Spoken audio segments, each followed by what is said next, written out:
जय हिंद दोस्तों। एग्ज़ाम की पॉइंट में एक बार फिर से आप सभी का स्वागत है।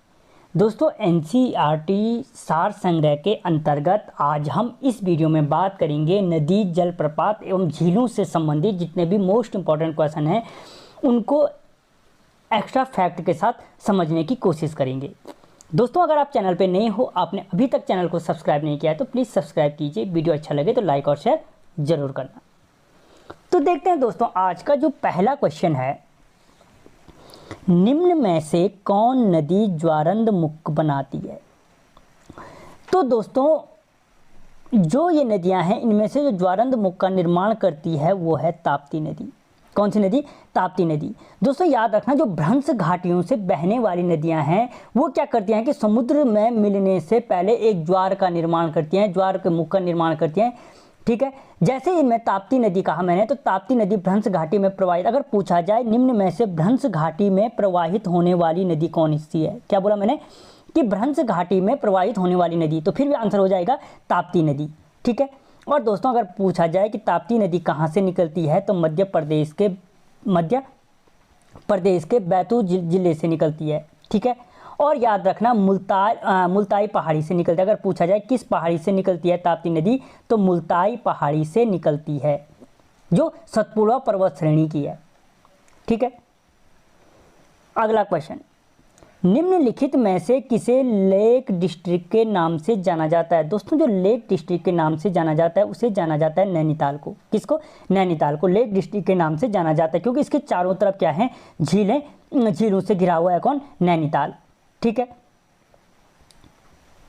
अगला क्वेश्चन, कर्नाटक स्थित जोग जलप्रपात किस नदी पर स्थित है। दोस्तों पहली चीज आती है कि जो जोग जलप्रपात है कहाँ पे स्थित है, वो है आपके कर्नाटक में स्थित है। अगर सिंपल पूछे कि जोग जलप्रपात कहाँ स्थित है तो आंसर निकल के आ जाएगा कर्नाटक में स्थित है। अब दोस्तों पूछ रहा है जोग जलप्रपात किस नदी पे स्थित है, तो याद रखना शरावती नदी पर स्थित है। ठीक है, जो ये शरावती नदी है, अगर पूछी जाए कि किसकी सहायक नदी है, तो याद रखना कावेरी की सहायक नदी है। किसकी? कावेरी की सहायक नदी है। दोस्तों मैं भारत की सारी नदियों के 3 वीडियो में कवर करा चुका हूँ डीपली। अगर आपने नहीं देखा तो इस वीडियो के डिस्क्रिप्शन में आपको नदियों के लिंक मिल जाएंगे। तो जो ये शरावती नदी है वो किसकी है? कावेरी की सहायक नदी है शरावती नदी। ठीक है, और दोस्तों याद रखना, जो ये जोग जलप्रपात है ये छोटे छोटे जलप्रपातों से मिलकर बना है, जिसके 4 झरने हैं, जिनका नाम राजा, रॉकेट, रोरर और दामबलाचे है। अगर कभी क्वेश्चन पूछा जाता है कि किस जलप्रपात का निर्माण 4 छोटे छोटे झरने राजा, रॉकेट, रोरर, दामबलाचे से हुआ है, तो फिर आंसर निकल के आता है जोग जलप्रपात का हुआ है। और दोस्तों इसी को अन्य नाम गरशोपा जलप्रपात भी कहा जाता है। याद रखना, कंफ्यूज मत होना कि गरशोपा जलप्रपात क्या है। इसी को क्या जाना जाता है? गरशोपा जलप्रपात या महात्मा गांधी जलप्रपात भी कहा जाता है। ठीक है, और इसकी ऊंचाई 253 मीटर है। अगला क्वेश्चन, भारत की सबसे लंबी झील कौन सी है। दोस्तों जो भारत की सबसे लंबी झील है वो है वेम्बनाड झील। कौन सी है? वेम्बनाड। और अगर पूछा जाए कि वेम्बनाड झील किस राज्य में स्थित है, तो फिर आंसर निकल के आता है कि केरल में स्थित है वेम्बनाड झील। ठीक है, और याद रखना सबसे लंबी ताजे पानी की झील भी कौन है? वेम्बनाड झील है। दोस्तों यहाँ पर अगर पूछा जाए किस झील के किनारे कयाल पाए जाते हैं, तो वेम्बनाड झील के किनारे क्या पाए जाते हैं? कयाल पाए जाते हैं। ठीक है, और हमेशा याद रखना, इससे एक क्वेश्चन और बनता है वेम्बनाड झील से कि भारत की कौन सी झील नौकायन प्रतियोगिता के लिए प्रसिद्ध है। तो दोस्तों जो नौकायन प्रतियोगिता के लिए प्रसिद्ध है वो भी है वेम्बनाड झील। भारत की झीलों के नाम से एक वीडियो बना है, अगर आप चाहो तो डीपली देख सकते हो। ठीक है, अगला क्वेश्चन, निम्नलिखित में से कौन सी नदी ज्वारंद मुख का निर्माण करती है। ये क्वेश्चन पहले भी आया था लेकिन उसमें ताप्ती नदी ऑप्शन में था। तो दोस्तों जो यहाँ पे ज्वारंद मुख का निर्माण करती है वो है नर्मदा नदी। कौन सी? नर्मदा नदी। अब दोस्तों पहली चीज़ कि नर्मदा नदी निकलती कहाँ से है, तो याद रखना मालवा पठार से निकलती है।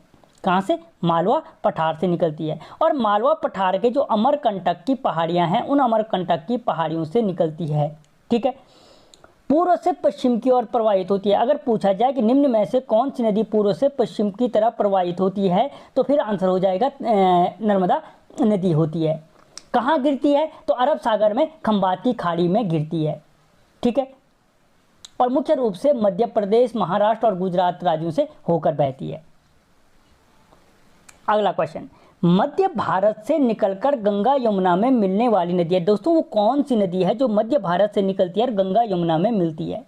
तो वो नदी है बेतवा नदी। ठीक है, बेतवा किसकी सहायक नदी है? यमुना की सहायक नदी है। अगर पूछा जाए कि बेतवा किसकी सहायक नदी है? यमुना की सहायक नदी है। कहाँ से निकलती है पूछा जाए तो दोस्तों याद रखना, एमपी मध्य प्रदेश के होशंगाबाद जिले से निकलती है। और अगर पूछा जाए किस पहाड़ी से निकलती है तो विंध्याचल पर्वत से निकलती है। कहाँ से निकलती है? विंध्याचल पर्वत से निकलती है। किसकी सहायक नदी है? यमुना की सहायक नदी है।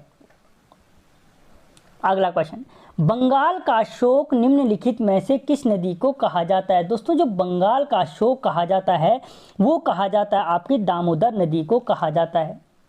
ठीक है, किस नदी को? बंगाल का शोक दामोदर नदी को। ठीक है, क्यों शोक क्यों कहा जाता है दोस्तों? क्योंकि ये क्या करती है? बरसात में तबाही मचाती है, बाढ़ आती है। ठीक है, और इसका अगर पूछा जाए कहाँ से निकलती है दोस्तों, तो जो दामोदर नदी निकलती है छोटा नागपुर पठार से निकलती है। छोटा नागपुर पठार से निकलती है कौन सी? दामोदर नदी, जिसको बंगाल का शोक कहा जाता है।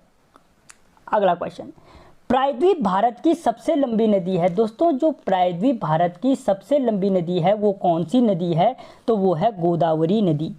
कौन सी है? गोदावरी नदी। प्रायद्वीप भारत बोलो या दक्षिण भारत, ठीक है, दक्षिण भारत की क्या है? सबसे लंबी नदी है गोदावरी नदी। और इसकी अगर लंबाई पूछे कितनी है तो 1465 किलोमीटर है, 1465 किलोमीटर है। कहाँ से निकलती है अगर पूछा जाए तो दोस्तों जो महाराष्ट्र है, महाराष्ट्र के नासिक के त्र्यंबकम पहाड़ी से निकलती है। कहाँ से? महाराष्ट्र के नासिक के त्र्यंबकम पहाड़ी से निकलती है और ये भी पूर्व से पश्चिम की ओर बहने वाली नदी है। ठीक है, इसके अलावा इसके अगर गोदावरी से बहुत क्वेश्चन बनते हैं, 3 क्वेश्चन याद रखो मोस्टली। दक्षिण भारत की गंगा किसे कहा जाता है? तो जो दक्षिण भारत की गंगा कहा जाता है वो गोदावरी को कहा जाता है। ठीक है, दक्षिणी गंगा किसे कहा जाता है? वो भी गोदावरी को कहा जाता है। या वृद्ध गंगा के नाम से किसे जाना जाता है? तो वो भी गोदावरी को वृद्ध गंगा के नाम से जाना जाता है। ठीक है, अगला क्वेश्चन, तिब्बत में शांगपो किस नदी को कहा जाता है? दोस्तों जो तिब्बत में शांगपो कहा जाता है वो ब्रह्मपुत्र नदी को कहा जाता है।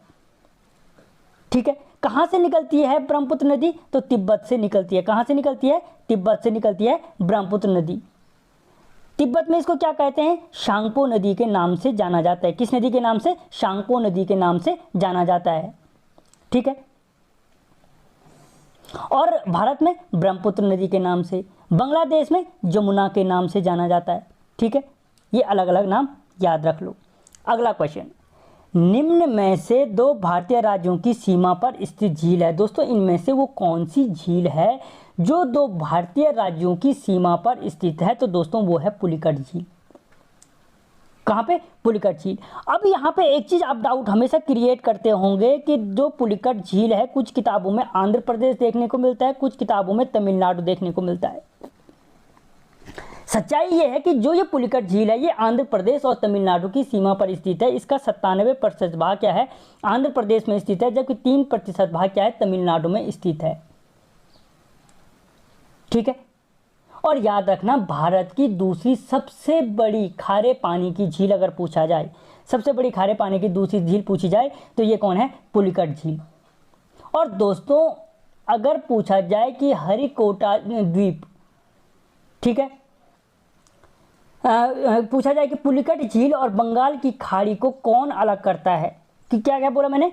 पुलिकट झील और बंगाल की खाड़ी को एक दूसरे से अलग कौन करता है? तो दोस्तों जो श्री हरिकोटा द्वीप है, श्री हरिकोटा द्वीप के किनारे पे स्थित है और हरिकोटा द्वीप पुलिकट झील और बंगाल की खाड़ी को एक दूसरे से अलग करता है।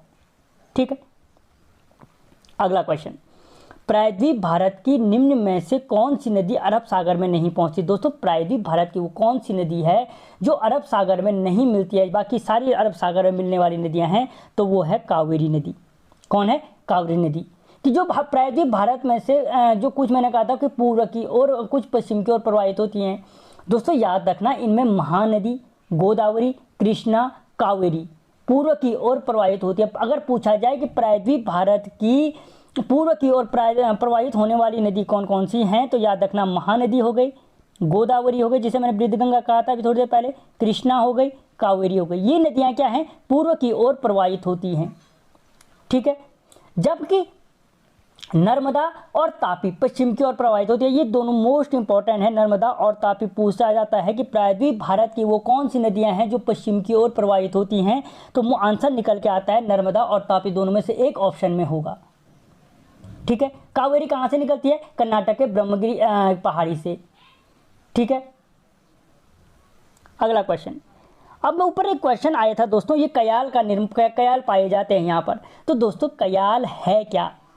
तो दोस्तों कयाल है केरल के तट पे।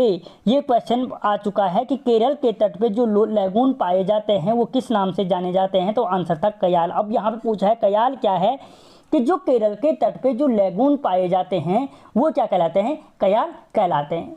दोस्तों ये होता क्या है कि जब नदी के मुहाने पर समुद्र की धाराएं क्या होती हैं, मिट्टी के अवसादों से निर्मित टीलों द्वारा क्या करती हैं, जल क्षेत्र समुद्र से अलग हो जाता है। ठीक है, कि वो मिट्टी के टीले लाते हैं और बीच में समुद्र क्षेत्र को पृथक कर देते हैं, बीच में टीले का निर्माण कर देती है, तो वो क्षेत्र कहलाता है कयाल। ठीक है, और केरल में स्थित जो लैगून झीलों को क्या कहा जाता है? कयाल के नाम से जाना जाता है। जैसे पुन्नामाद कयाल, अष्टमुंडी कयाल, बेम्बानट कयाल, ये सारे के सारे कयाल हैं और बीच में झील का निर्माण कर देते हैं। अगला क्वेश्चन, सिंधु नदी का उद्गम है। दोस्तों जो सिंधु नदी का उद्गम है वो कहाँ है? तो कैलाश पर्वतमाला से निकलती है सिंधु नदी। कैलाश पर्वतमाला में जो क्या है, मानसरोवर, अगर पूछा जाए किस झील से निकलती है तो मानसरोवर झील से निकलती है क्या? सिंधु नदी। ठीक है, इसकी अगर कुल लंबाई पूछी जाए तो देख दोस्तों 2880 किलोमीटर है, 2880 किलोमीटर। भारत में 700 किलोमीटर बहती है। ठीक है, और पाकिस्तान को सिंचित करते हुए क्या करती है? मकराना तट पर अरब सागर में मिल जाती है। अगला क्वेश्चन, निम्नलिखित में से कौन जलप्रपात नदी युग्म सुमेलित नहीं है? दोस्तों इनमें से कौन सा वो जलप्रपात है जो सुमेलित नहीं है? तो याद रखना, हुड्रू जलप्रपात स्वर्ण रेखा नदी पर ही स्थित है। अगर पूछा जाए हुड्रू जलप्रपात किस पे है तो स्वर्ण रेखा नदी पर स्थित है। जोना जलप्रपात क्या है? राहु नदी पर ही स्थित है। ठीक है, दसोंग जलप्रपात क्या है? कांची नदी पर ही स्थित है। जबकि लोक जलप्रपात क्या है? बाकर नदी पर स्थित नहीं है। ठीक है, क्योंकि जो लोध जलप्रपात है या इसे ही बूढ़ा घाटी जलप्रपात या बूढ़ा जलप्रपात भी कहा जाता है, ये बूढ़ा जलप्रपात कहाँ पे स्थित है? तो झारखंड में स्थित है। और किस नदी पे स्थित है? तो दोस्तों बूढ़ा नदी पर स्थित है। अगर बूढ़ा जलप्रपात पूछेगा तो बूढ़ा नदी हो जाएगा, लेकिन अगर लोध जलप्रपात पूछेगा तब भी आंसर क्या होगा? बूढ़ा नदी पर स्थित है। और दोस्तों ये इसलिए बार बार पूछा जाता है क्योंकि झारखंड का सबसे ऊंचा जलप्रपात है लोध जलप्रपात। क्या बोला मैंने? कि झारखंड का सबसे ऊंचा जलप्रपात है लोध जलप्रपात। मैंने पहले भी बोला था कि प्रत्येक राज्य के 29 राज्यों के आप एक बार क्या कर लो कि सबसे बड़ा राष्ट्रीय उद्यान, सबसे छोटा राष्ट्रीय उद्यान, सबसे बड़ा नदी, सबसे छोटी नदी, सबसे बड़ा जलप्रपात, सबसे छोटा जलप्रपात, ये याद कर लो क्योंकि आधे से ज़्यादा क्वेश्चन यहीं से पूछे जाते हैं। अगला क्वेश्चन, अरुणाचल प्रदेश में ब्रह्मपुत्र नदी को किस नाम से जाना जाता है? तो दोस्तों जो अरुणाचल प्रदेश है वहाँ पर ब्रह्मपुत्र नदी को दिहांग नदी के नाम से जाना जाता है। किस नाम से? दिहांग। इससे पहले मैंने कहा था कि तिब्बत से निकलती है, वहाँ पे शांगपो नदी के नाम से जाना जाता है। अरुणाचल प्रदेश में हो गए दिहांग नदी के नाम से जाना जाता है। ठीक है दोस्तों, जब ये असम में प्रवेश करती है तो वहाँ पे शादिया या घुबरी के बीच में जो स्थित है असम में, इसमें ब्रह्मपुत्र के नाम से जाना जाता है। असम में किस नाम से? ब्रह्मपुत्र नदी के नाम से जाना जाता है। अगला क्वेश्चन, रजप्पा किन नदियों के संगम पर स्थित है? दोस्तों जो रजप्पा है वो दामोदर भेड़ा नदी के संगम पर स्थित है। जो रजप्पा जलप्रपात है, ठीक है, वो क्या है? दामोदर भेड़ा नदी के स्थित, दामोदर भेड़ा के संगम पर स्थित है। कहाँ पे स्थित है? अगर राज्य का नाम पूछे तो दोस्तों झारखंड में स्थित है। कहाँ पर? झारखंड में स्थित है। ठीक है, अगला क्वेश्चन, भारतीय मरुस्थल की कौन सी नदी है? दोस्तों जो भारतीय मरुस्थल की एक महत्वपूर्ण नदी होना था, कौन सी नदी है? भारतीय मरुस्थल की एक महत्वपूर्ण नदी कौन सी है? तो दोस्तों भारतीय जो मरुस्थल में आती है, समाहित होती है, वो है लूनी नदी। पहली चीज़, लूनी नदी निकलती कहाँ से है? तो दोस्तों याद रखना, राजस्थान की जो अजमेर जनपद है उसकी अरावली श्रेणी से निकलती है, अरावली पहाड़ियों से निकलती है लूनी नदी। ठीक है। और दोस्तों जो ये अरावली के लूनी नदी है, ये अरावली के समांतर निकलती है और कच्छ के रण में समाहित हो जाती है। पूछा जाता है कि कौन सी नदी पहाड़ी से निकलती है और रेगिस्तान में समाहित हो जाती है, वो है लूनी नदी। अजमेर की नाग पहाड़ी से निकलती है या अरावली पहाड़ी से निकलती है। कौन सी नदी है जिसका ऊपरी जल खारा है और नीचे मीठा जल निकलता है? तो वो है लूनी नदी। ठीक है। बहुत सारे क्वेश्चन बनते हैं क्योंकि मैंने भारत की नदियों पे एक स्पेशल वीडियो बना रखा है।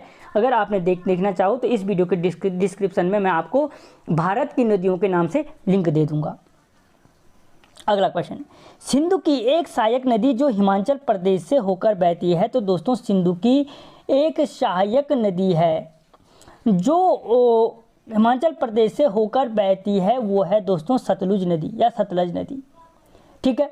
याद रखना, अगर पूछा जाए कि सतलज नदी कहाँ से निकलती है तो याद रखना मानसरोवर झील से। कहाँ से? मानसरोवर झील के रकासताल झील से निकलती है या राकसताल झील से निकलती है। ठीक है। और प्रसिद्ध अगर पूछा जाए भाखड़ा नागल बांध किस नदी पर स्थित है? तो दोस्तों सतलज नदी पर स्थित है भाखड़ा नागल बांध। अगला क्वेश्चन, सांबर लवण झील कहाँ स्थित है? दोस्तों जो सांबर झील है एक क्या है? नमकीन झील है। ये कहाँ पर स्थित है? तो आपके राजस्थान में स्थित है सांबर झील। ठीक है। जो जयपुर में स्थित है, जयपुर के नज़दीक में स्थित है। अगर पूछा जाए भारत की सबसे नमकीन झील जहाँ पे सबसे अधिक नमक का उत्पादन होता है, वो झील कौन सी है? तो सांबर झील है राजस्थान की। ठीक है। अगला क्वेश्चन, भारत के किस राज्य में खारे पानी की सबसे बड़ी झील है? तो दोस्तों जो भारत की खारे पानी की सबसे बड़ी झील है वो कहाँ पे है? उड़ीसा में है।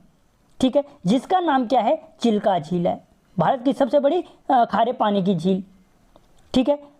या किस प्रकार की झील है? तो लैगून झील है। और किसका भाग है? तो बंगाल की खाड़ी का ये एक क्या है? भाग है। ठीक है। तो दोस्तों मोस्ट इंपॉर्टेंट 20 क्वेश्चन थे और अगर आप प्रत्येक के साथ 3 दिन भी लगाओ तो 60 क्वेश्चनों को हम यहाँ पे देख चुके हैं, जिसने ध्यान से देखा हो। आपको वीडियो कैसा लगा मुझे कमेंट बॉक्स में बताना। मिलता हूँ अगले वीडियो में, तब तक जय हिंद।